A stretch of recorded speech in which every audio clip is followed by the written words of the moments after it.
മത്തായിച്ചിൻ്റെ അടുക്കളയിൽ നമ്മൾ ഇന്നൊരു അവിയൽ ഉണ്ടാക്കാൻ പോവാണ്. എല്ലാവർക്കും വീഡിയോയിലേക്ക് സ്വാഗതം. അരിഞ്ഞു വെച്ച കഷ്ണങ്ങളിലേക്ക് നമ്മൾ ഉപ്പിട്ട് കൊടുക്കുന്നുണ്ട്.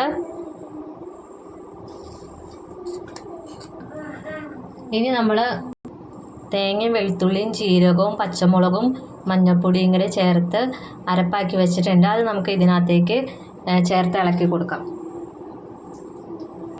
കറിവേപ്പിലയും കൂടി ഇട്ട് കൊടുക്കുന്നുണ്ട്.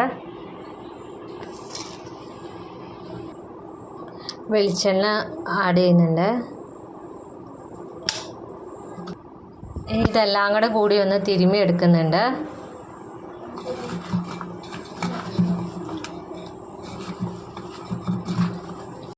ഇനി നമുക്കിത് മൂടി വെച്ച് വേവിക്കാം.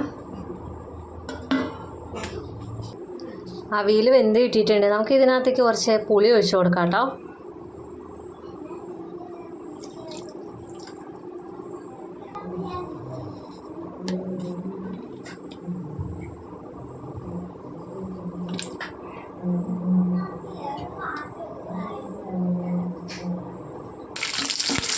എണ്ണ ചൂടാക്കിയിട്ട് കറിവേപ്പില ഇട്ടൊന്ന് അവിയലൊക്കെ ഇട്ട് ഒഴിച്ച് കൊടുക്കുന്നുണ്ട്.